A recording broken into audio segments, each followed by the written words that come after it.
മുസ്അബ് ഇബ്നു ഉമൈർ ഈ മദീനയെ മദീനയാക്കിയ വ്യക്തിയാണ് അദ്ദേഹം. അദ്ദേഹത്തിൻ്റെ കഥ ഞാനിപ്പോൾ നീട്ടിവലിച്ച് പറയുന്നില്ല. പക്ഷെ അദ്ദേഹം മുസ്ലിമായത് കാരണത്താൽ അദ്ദേഹത്തിൻ്റെ ഉമ്മയും വാപ്പയും അവിടെ അറസ്റ്റ് ചെയ്തു. മക്കത്ത് ഭക്ഷണം കൊടുത്തില്ല. വാപ്പയും ഉമ്മയും അവസാനം വീട്ടിൽ നിന്നിട്ട് പുറന്തള്ളപ്പെട്ടു. അങ്ങനെ അദ്ദേഹം ആദ്യത്തെ ഹിജ്റയാകുന്ന എത്യോപ്യയിലേക്കുള്ള ഹിജ്റ പോകേണ്ടി വന്നു. എത്യോപ്യയിലേക്കുള്ള ഹിജ്റ പോയതായ അതേ വ്യക്തി പിന്നെ വീണ്ടും മക്കയിലേക്ക് മടങ്ങി വന്നപ്പോൾ വീണ്ടും പിടിച്ച് അറസ്റ്റ് ചെയ്തു. ആ കുടുംബ മെമ്പർമാരാണ്. ഏറ്റവും കൂടുതൽ സ്നേഹമുള്ള ഉമ്മയാണ് അറസ്റ്റ് ചെയ്യുന്നത്. എന്ത് കാരണത്താൽ? ലാ ഇലാഹ ഇല്ലല്ലാഹ് പറഞ്ഞത് കാരണത്താൽ. ലാ ഇലാഹ ഇല്ലല്ലാഹ് പറഞ്ഞത് കാരണത്താൽ. സുബ്ഹാനല്ലാഹ്.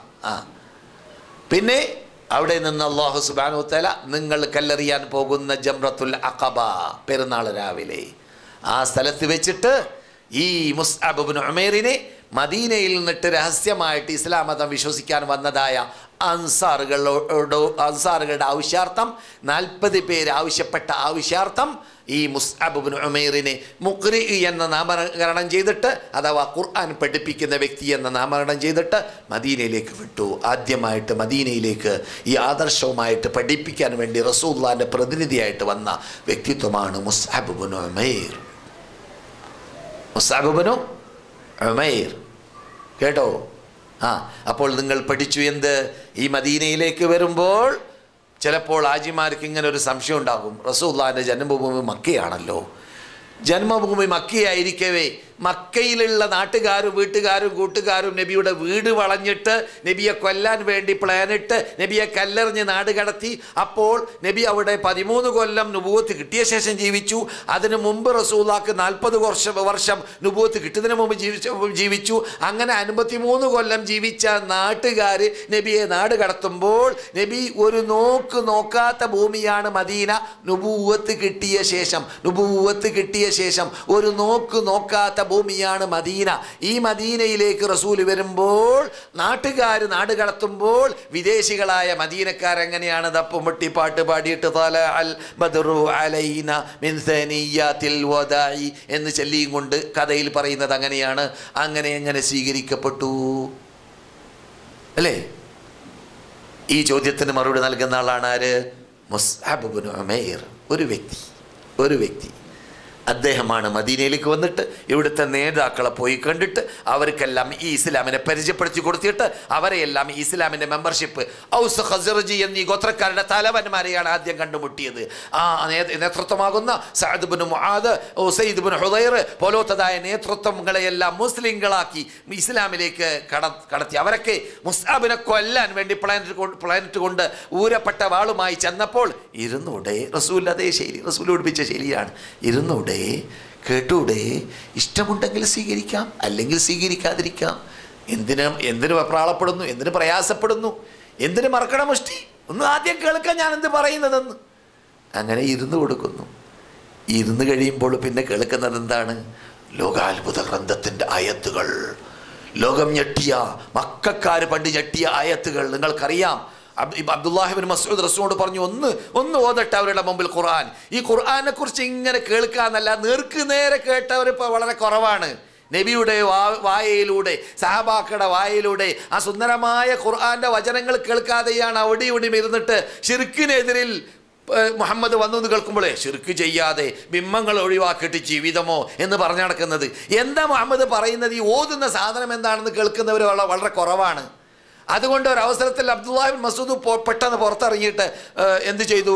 അർ-റഹ്മാൻ അല്ലമൽ ഖുർആൻ ഖലഖൽ ഇൻസാന അല്ലമഹുൽ ബയാൻ അശ്ശംസു വൽ ഖമറു ബിഹുസ്ബാൻ വൻ-നജ്മു വശ്-ശജറു യസ്ജുദാൻ വസ്-സമാഅ റഫഅഹാ വവളഅൽ മീസാൻ അല്ലാ തത്ഗൗ ഫിൽ മീസാൻ വഅഖീമുൽ വസ്ന ബിൽ ഖിസ്തി വലാ തുഖ്സിറുൽ മീസാൻ വൽ അർള വളഅഹാ ലിൽ അനാം ഫീഹാ ഫാകിഹത്തുൻ والنخل ذات الأكمام والحب ذو العصف والريحان فبأي آلاء ربكما تكذبان.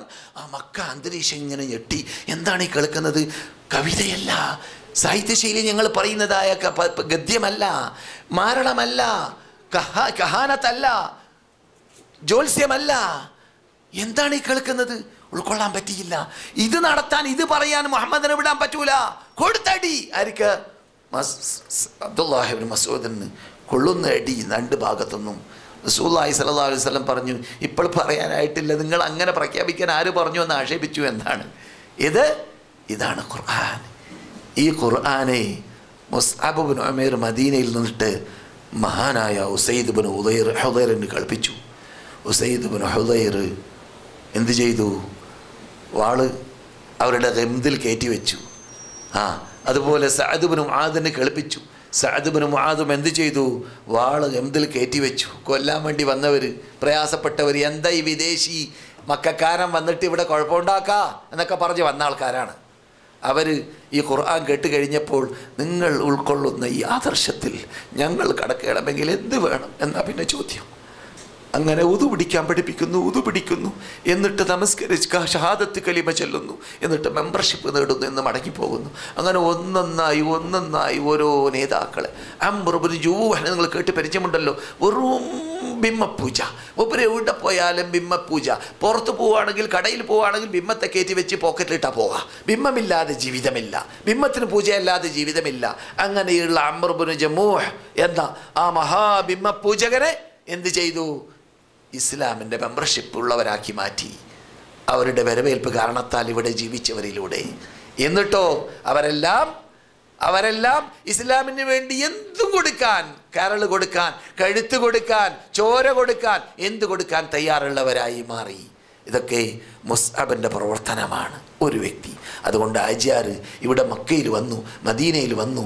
ലോകത്തിൽ എവിടെയും കേൾക്കുന്നതും കാണുന്നതും പോലെയല്ല, കേരളത്തിലും അസോസിയേറ്റിലും കേൾക്കുന്നതും കാണുന്നതും പോലെയല്ല. ഇവിടെ ജന്മദിനാഘോഷമില്ല, ഇവിടെ മരണദിനാഘോഷമില്ല, ഇവിടെ ഖബർ പൂജയില്ല, ഇവിടെ ഖബർ കെട്ടിപ്പൊക്കലില്ല, ഇവിടെ ഒരാൾ മരിച്ചു കഴിഞ്ഞാൽ 3-ാം ദിവസം കൊണ്ടാടലില്ല, 7 കൊണ്ടാടലില്ല, 14 കൊണ്ടാടലില്ല, 40 കൊണ്ടാടലില്ല, ആണ്ട് കൊണ്ടാടലില്ല. ഇവിടെ ഖബർ കെട്ടിപ്പൊക്കിയിട്ട് കൊല്ലം പ്രതിയോ അല്ലെങ്കിൽ 3 കൊല്ലത്തിലോ പ്രാവശ്യമോ ഉറൂസി എന്ന പേരിൽ ഉത്സവമോ അനിസ്ലാമിക നേർച്ചയോ നടത്തലില്ല. ഇവിടെയാണെങ്കിൽ ലോകത്തിലുള്ള സാറോവര്യാക്കന്മാരെക്കാളും പ്രാധാന്യമുള്ള മഹാത്മാക്കൾ ഇവിടെയാണ് കിടക്കുന്നത്. അങ്ങനെയുള്ള നാട്ടിൽ ഇതൊന്നുമില്ല. ഇവിടെയാണെങ്കിൽ അള്ളാഹു റസൂൽ പറഞ്ഞതാണ്, ഈമാൻ ഖിയാമത്ത് നാൾ വരെ സംരക്ഷണം നേടുന്ന ഭൂമി ഇതാണ് എന്ന് പറഞ്ഞ ആ വാക്ക് ബുഖാരിയിൽ മുസ്ലിമിൽ റിപ്പോർട്ട് ചെയ്യപ്പെട്ട വാക്ക് അവിടെ സ്വർഗത്തോപ്പിൽ വെണ്ടേ കഷത്തിൽ എഴുതപ്പെട്ടിട്ടുണ്ട്. ഇതെല്ലാം കണ്ട ശേഷം നാട്ടിൽ പോയിട്ട് അവരങ്ങനെ കാട്ടട്ടെ, ഇവരങ്ങനെ ചെയ്യട്ടെ, അവരതൊക്കെ കാട്ടിയാൽ ഞാനെന്ത് കാട്ടാനാണെന്ന് പറഞ്ഞ് നടന്നാൽ പറ്റൂല. ഒരു വ്യക്തിയെ കൊണ്ട് പലതും കാട്ടാൻ പറ്റും. പലരും ഇവിടെ എൻ്റെ സദസ്സിലിരിക്കുന്നവരിൽ നിന്നിട്ട് പലരും അവരുടെ നാട്ടിലിരുന്നിട്ട് കേസറ്റ് മാത്രം കേട്ടിട്ട് പള്ളി കെട്ടിയവരും മദ്രസ കെട്ടിയവരും നാട്ടിൽ മുഴുവൻ ചേഞ്ച് ഉണ്ടാക്കിയവരും ഈ സദസ്സിൽ ഇപ്പോൾ ഇരിക്കുന്നുണ്ട്. അതൊക്കെ ഈ നാട്ടിൽ ജീവിച്ച നമ്മുടെ നേതാക്കളായ മുഹാജിറുകളിലൂടെ, അൻസാറുകളിലൂടെ നാം കണ്ടതായ പാഠങ്ങളാണ്, നാം പഠിക്കേണ്ടതായ യത്നങ്ങളാണ്. അത് ഉൾക്കൊണ്ടു പോകാനാണ് നിങ്ങളെ അള്ളാഹു മദീനയിലേക്ക് ക്ഷണിച്ച് വിളിച്ചു കൊണ്ടുവന്നത്. എന്നല്ലാതെ കാണുന്ന കല്ലുകളും മണ്ണുകളുമല്ല. അതിലൊന്നും നന്മയോ തിന്മയോ നമുക്ക് നേടിയെടുക്കാൻ പറ്റുകയില്ല. മനസ്സിലായില്ലേ? മനസ്സിലാക്കണം. ഇവിടെ റസൂലുള്ളാഹിന്റെ വലത് ഭാഗത്തും ഇടത് ഭാഗത്തും ജീവിച്ച കപട വിശ്വാസികളുടെ നേതൃത്വമായ അബ്ദുല്ലാഹി ഇബ്നു ഉബയ്യ് ഇബ്നു സുലൂൽ എന്ന ആ പടുവെട്ടി കടന്ന് മരിച്ചു കിടക്കുന്നത് ഇവിടെയാണ്, ബഖീയിലാണ്. മണ്ണ് ഒരാൾക്ക് പുണ്യം നൽകുന്നുണ്ടെങ്കിൽ അവന് പുണ്യം നൽകിയിരുന്നേനെ. അള്ളാഹ് പറയുന്നു ഖുർആനിൽ, ഇന്നൽ മുനാഫിഖീന ഫി ദർക്കിൽ അസ്ഫലി മിനൻ നാർ. കപട വിശ്വാസികൾ നരകത്തിൽ ഫസ്റ്റ് ക്ലാസ്സിലാണ്, 1-ാം ക്ലാസ്, അഥവാ നരകത്തിന്റെ താഴെ തട്ടിൽ. ആര്? ഈ മദീനയിൽ മറഞ്ഞു കിടക്കുന്ന അബ്ദുല്ലാഹി ഇബ്നു ഉബയ്യ് ഇബ്നു സുലൂൽ അടക്കമുള്ള കപട വിശ്വാസികൾ നരകത്തിലാണെന്ന് ഖുർആൻ പറയുന്നത്. അപ്പോൾ ഭൂമി മനുഷ്യനെ പുണ്യപ്പെടുത്തൂല. പുണ്യപ്പെടുത്തൽ ആദർശമാണ്, പുണ്യപ്പെടുത്തൽ പ്രവർത്തനമാണ്. ആദർശവും പ്രവർത്തനവും ഉണ്ടെങ്കിൽ ബാറ്ററി ചാർജ് ചെയ്തു. ബാറ്ററി ചാർജ് ചെയ്യുന്നവന് മദീനത്ത് മരിച്ചാൽ പ്രത്യേകതയുണ്ട്, ഹജ്ജ് ചെയ്യുമ്പോൾ മരിച്ചാൽ പ്രത്യേകതയുണ്ട്, നിസ്കരിക്കുമ്പോൾ മരിച്ചാൽ പ്രത്യേകതയുണ്ട്, ഉറങ്ങാൻ കിടക്കുമ്പോൾ വിരിപ്പിൽ കടന്ന് മരിച്ചാലും പ്രത്യേകതയുണ്ട്. അവൻ ആദർശം ക്ലിയറായാൽ മതി, അവൻ്റെ വിശ്വാസം ക്ലിയറായാൽ മതി, അവൻ ഈമാനോടുകൂടി മരിച്ചാൽ മതി. അവൻ കിടക്കുന്നത് വിരിപ്പിലാണെങ്കിലും പ്രത്യേകതയുണ്ട്. മോമിൻ, അള്ളാഹ്ക്ക് ഇഷ്ടമുള്ള ആൾ. സലഫ് സാലിഹ്യങ്ങൾ കഅബ നോക്കി പറയാറുണ്ട്, ഇവിടെ ഭൂമിയിൽ മൂമിൻ ജീവിച്ചിരിപ്പില്ലെങ്കിൽ നിന്നേക്കാൾ ശ്രേഷ്ഠതയുള്ള സാധനമില്ലെന്ന് ഞാൻ പറഞ്ഞിരുന്നേനി. പക്ഷെ സത്യവിശ്വാസി ജീവിച്ചിരിക്കവേ കാബയ്ക്ക് ആ പ്രാധാന്യം നൽകാൻ പറ്റൂല. കാരണം സത്യവിശ്വാസിക്ക് വേണ്ടിയാണ് കാബം. സത്യവിശ്വാസി കാബത്തെ കറങ്ങിയിട്ട് സ്വർഗം നേടാണ്. കാബം ഒരു കാലഘട്ടത്തിൽ തകർത്തപ്പെടും. മോമിൻ ഇവിടെ മരിച്ചാലും പുനർജീവനം നൽകപ്പെടും. എന്നിട്ട് അവന് വേണ്ടിയാണ് അവിടെ സ്വർഗലോകം. അവസാനം സ്വർഗത്തിൽ പ്രവേശിക്കുന്ന തൗഹീദ് കൊണ്ട് മാത്രമാണ് സ്വർഗത്തിൽ പ്രവേശിക്കുക. അവസാനം സ്വർഗത്തിൽ പ്രവേശിക്കുന്ന, അഥവാ എത്രയോ കോടിക്കണക്കിലോ ലക്ഷക്കണക്കിലോ കൊല്ലം നരകത്തിൽ വെന്തുരുകുന്നു.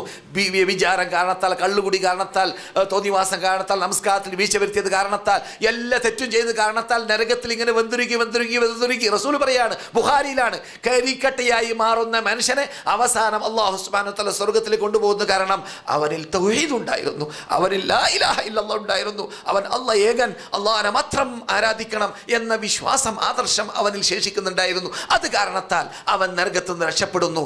എന്നിട്ട് നരകത്തിൽ നിന്ന് രക്ഷപ്പെട്ട ശേഷം അവന് നൽകപ്പെടുന്നത് ബുഖാരിയിൽ മുസ്ലിമിൽ മുത്തഫഖുൻ അലൈഹി ഹദീസ്, ഭൂഗോളത്തിൻ്റെ 10 വലിപ്പമുള്ളതെന്ന് നബിയുനാ മുഹമ്മദ് റസൂലുള്ളാഹി. ഭൂഗോളത്തിൻ്റെ 10 വലിപ്പമുള്ളതാണ്. അവസാനം നരകത്തിൽ രക്ഷപ്പെടുന്നതായ വ്യക്തിക്ക് തൗഹീദുള്ളവരുടെ പ്രത്യേകത അതാണ്. അള്ളാഹിനെ മാത്രം വിളിച്ച് പ്രാർത്ഥിക്കുന്ന, അള്ളാഹ്ക്ക് മാത്രം ആരാധന സമർപ്പിക്കുന്ന, അള്ളാഹ്ക്ക് മാത്രം നേർച്ച അറിവ് സമർപ്പിക്കുന്നവരുടെ പ്രത്യേകതയാണ് നിങ്ങൾ കേട്ടത്.